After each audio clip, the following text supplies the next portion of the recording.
तो hello dear student, कैसे हो सारे के सारे। आशा करते हैं सभी लोग बढ़िया ही हों। तो स्वागत है आपका अपने यूट्यूब चैनल भौकाल एकेडमी में। तो डियर, जो आज का हमारा लेक्चर होने वाला है वो पॉलिटेक्निक थर्ड सेमेस्टर की कंक्रीट टेक्नोलॉजी चैप्टर, वो सब्जेक्ट है जो आपका कंक्रीट टेक्नोलॉजी, उसका चैप्टर नंबर 8 का पार्ट 3 चल रहा है ये हमारा। और हमारा जिसने भी पार्ट 2 ना देखा हो वो आप देख लेंगे, नहीं तो आपको नोट्स बनाने में थोड़ा आगे पीछे हो जाएगा, जो कि आपको एग्ज़ाम टाइम में थोड़ा प्रॉब्लम क्रिएट करेगा।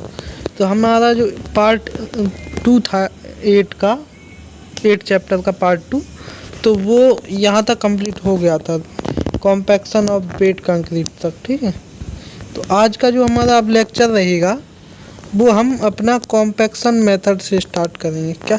कॉम्पैक्शन मेथड से। ठीक है, हाँ, यहाँ तक कंप्लीट हो गया था हमारा। ठीक, हाँ, तो चलिए फिर आप लोग हेडिंग लगा लीजिएगा, कॉम्पैक्शन मेथड लगाइएगा जल्दी से सभी लोग हेडिंग, कॉम्पैक्शन मेथड।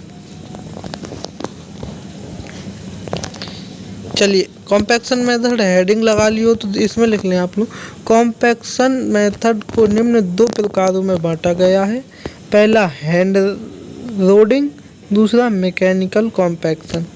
2 प्रकार से बांटा गया। तो पहले देखेंगे हम लोग हैंड लोडिंग क्या वो चीज़ होती है। तो देख लीजिएगा, इसको हेडिंग लगा लीजिएगा। अब आप लोग हैंड लोडिंग क्या लगाएंगे? हेडिंग हैंड लोडिंग और टैंपिंग। ठीक है, हाँ, तो देखिए इसके अंतर्गत लिखेंगे हम लोग, कंक्रीट की हैंड टैंपिंग में स्टील की मोटी छड़, दुर्मोट थापी इत्यादि से कॉम्पैक्शन किया जाता है। ठीक है, अगला पॉइंट लिखिएगा अब आप लोग इसमें, फुटाई करते समय ध्यान रखना चाहिए कि रोड कंक्रीट की पूरी गहराई तक प्रत्येक कोने में जाए। ठीक,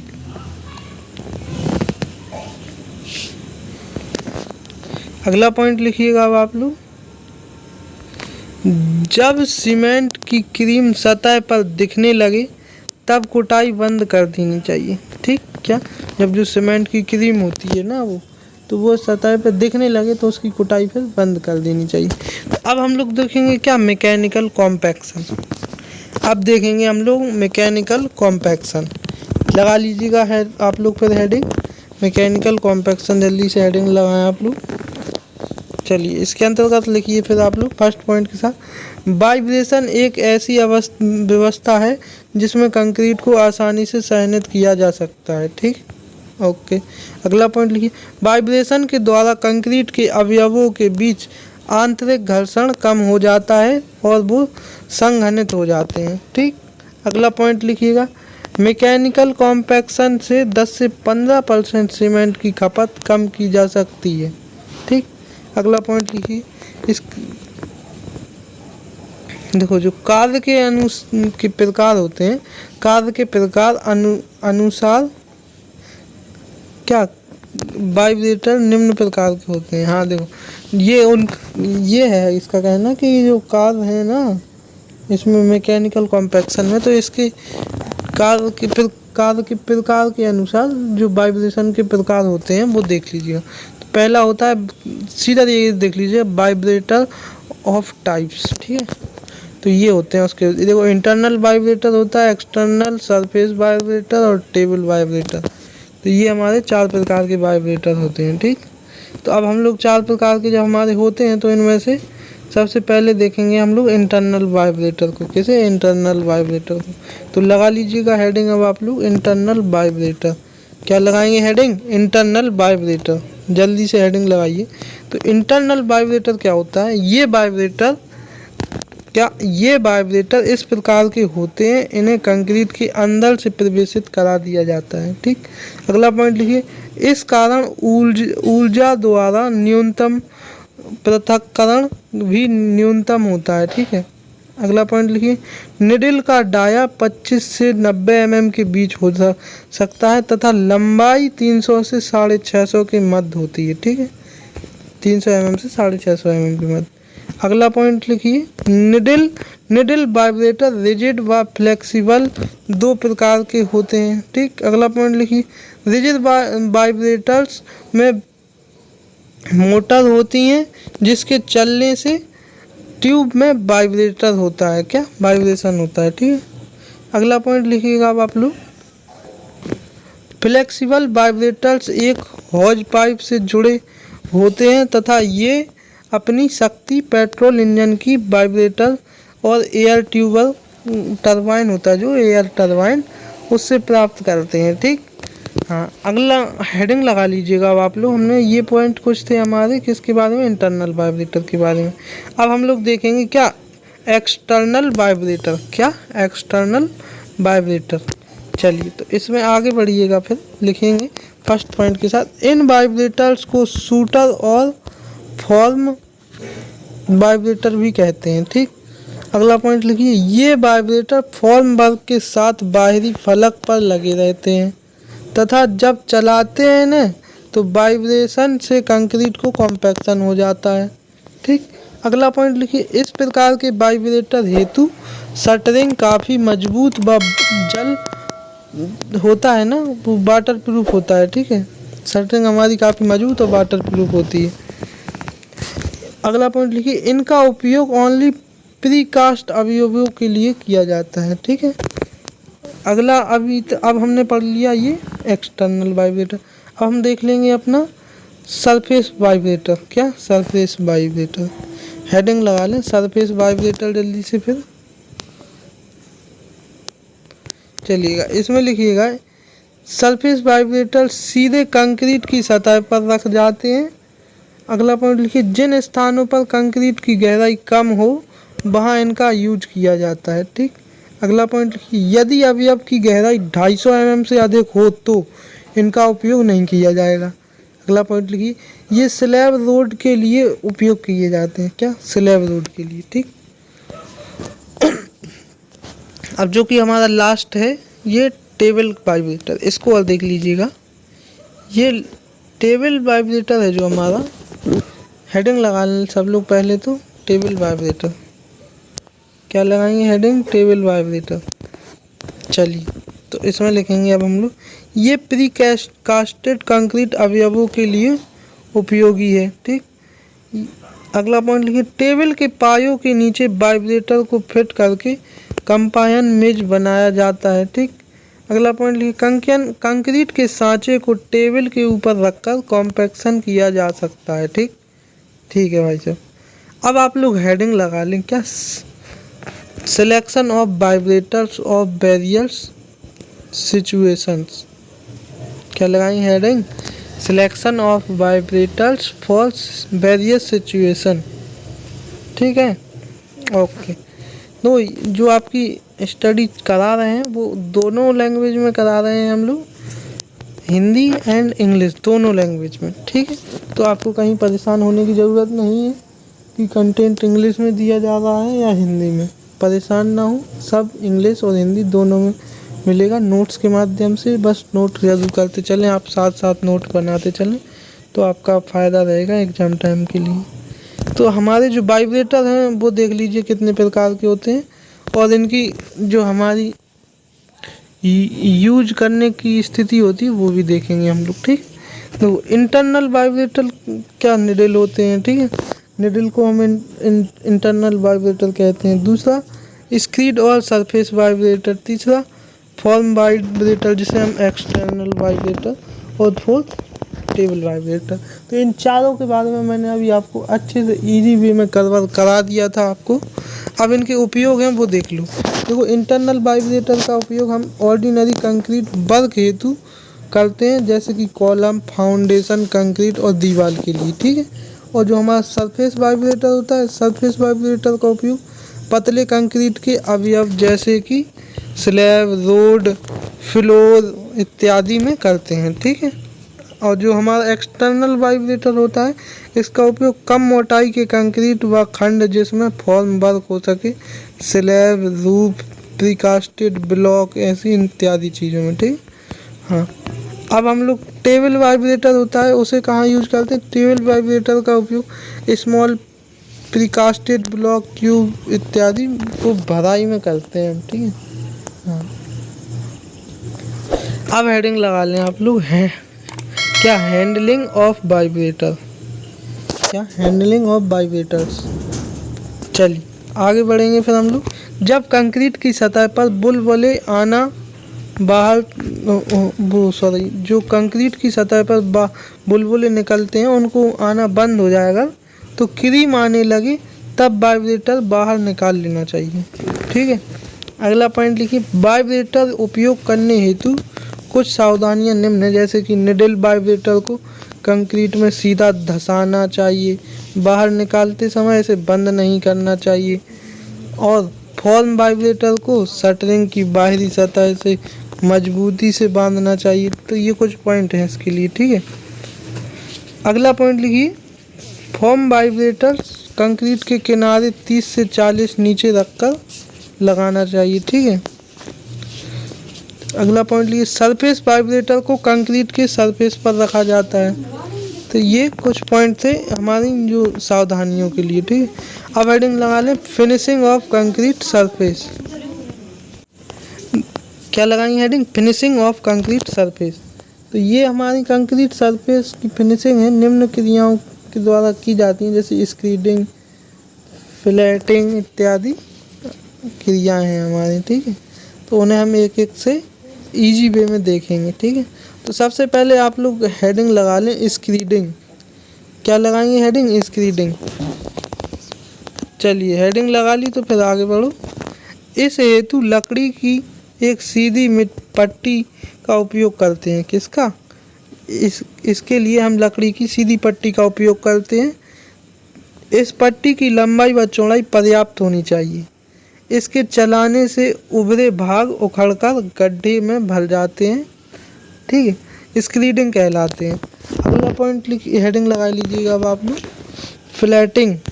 क्या, फ्लैटिंग। फ्लैटिंग का कार्य क्या होता है, यह कार्य फ्लोट सुगमता की हेल्प से किया जाता है।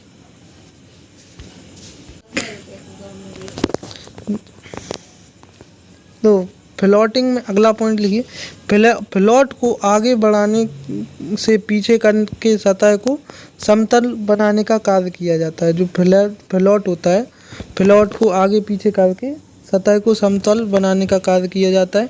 इसकी लंबाई 60 से 150 सेंटीमीटर होता है और चौड़ाई 20 सेंटीमीटर होती है। ठीक है, अब हम लोग देखेंगे ट्रॉलिंग। क्या, ट्रॉलिंग। हेडिंग लगाइएगा ट्रॉलिंग।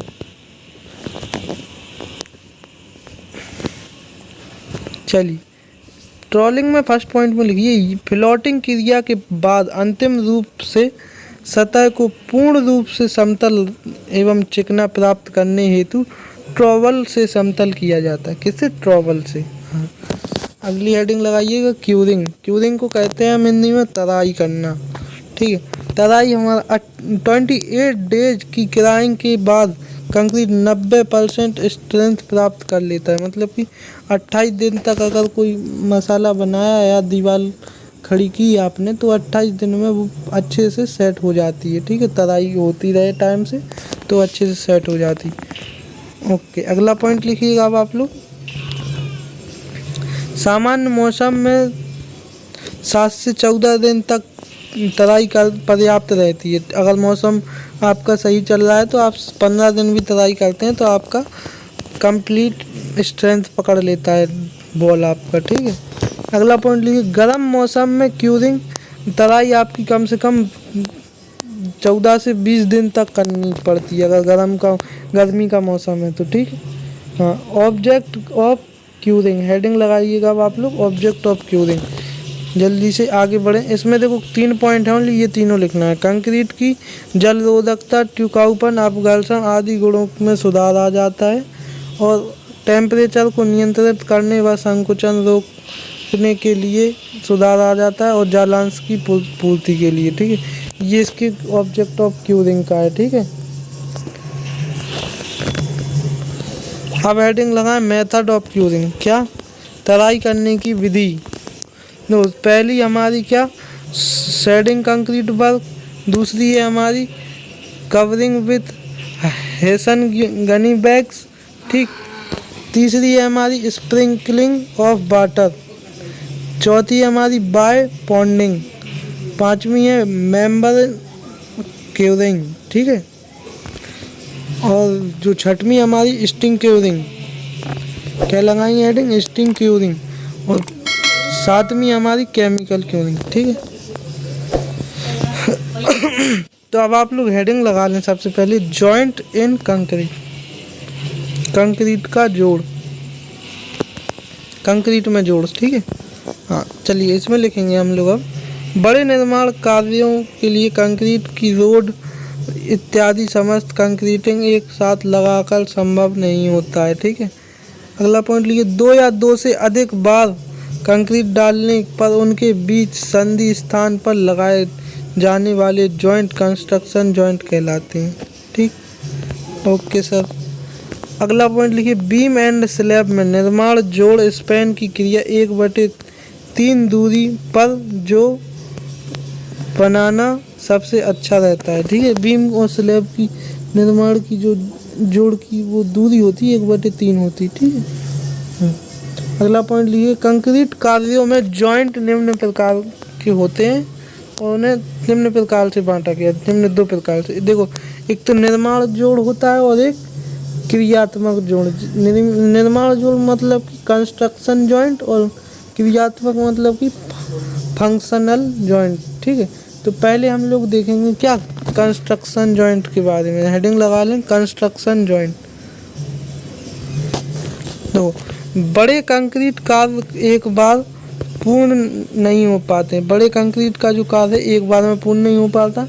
अगला पॉइंट लिखिए, अतः एक दिन में कार्य की समाप्ति पर दूसरे दिन कार्य प्रारंभ होते ही कंक्रीट को जोड़ा जाना आवश्यक है, ठीक है। अगला पॉइंट लिखिए, जॉइंट में कंक्रीट अलग दिखाई नहीं देना चाहिए, ठीक है।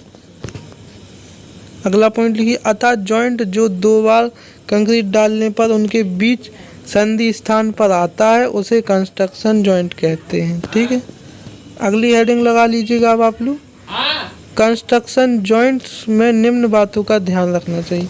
जो कंस्ट्रक्शन जॉइंट करते हैं हम, कंस्ट्रक्शन जॉइंट, तो उसमें कुछ सावधानियाँ रहती हैं तो उन्हें हमें अपनाना पड़ता है। जैसे कि सीजे के स्थान पर शियर फोर्स न्यूनतम होना चाहिए, ठीक। कंस्ट्रक्शन जॉइंट के स्थान पर हमारा कर्तन बल है उसे न्यूनतम होना चाहिए, ठीक है। और ये बेंडिंग मूवमेंट मतलब कि नमन आघूर्ण भी अधिकतम नहीं होना चाहिए, ठीक है। खंड इंक्लाइन होना चाहिए। तो ये सब चीज़ें हैं इसकी, ठीक है। अगला पॉइंट लिखिए, पुरानी कंक्रीट को रेनफोर्स्ड बार नई कंक्रीट में निरंतर बनी रहनी चाहिए तथा शियर की बनी होती है, ठीक है। ये आपके 2 चित्र हैं, ये आप लोग बना लेना, ठीक है। देखो, ये हमारा शियर की हो जाएगा, ये रेन बार हो जाएगा और ये ओल्ड कंक्रीट हो जाएगा हमारा। तो ये नॉर्मल सी चीज़ें आप लोग चित्र बना लें।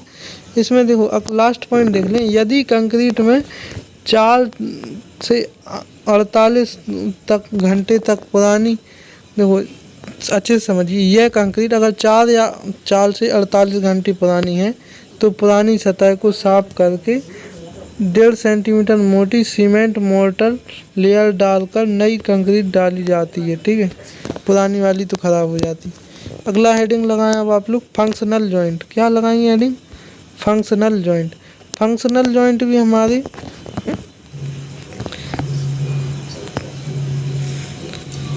दो प्रकार के होते हैं। देखो, फंक्शनल जॉइंट हमारा एक तो होता है एक्सपेंशन जॉइंट।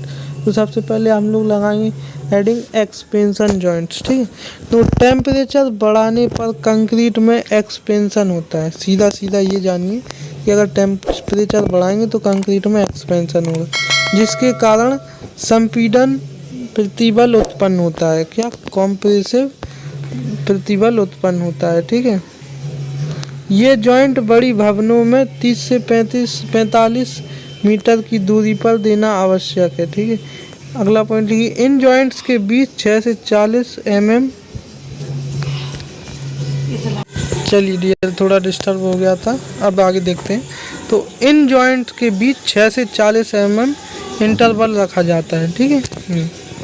अगला आप लोग थोड़ा जो मानक हमारे दूरियां हैं उनको भी ये लिख लें। एक्सपेंशन जॉइंट्स हेतु आपसी दूरियां निम्न टेबल के अनुसार हम आपको दिखा रहे हैं, तो आप ये देख लें और ये हेडिंग ज़रूर लगा लें, जिससे कि आपको पता चलता है आप क्या लिख रहे हैं, ठीक है।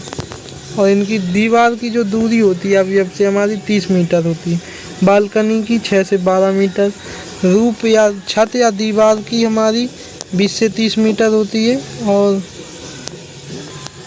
छत की 15 मीटर होती है, और फ्रेम वगैरह हो तो वो उनकी 30 मीटर, ठीक।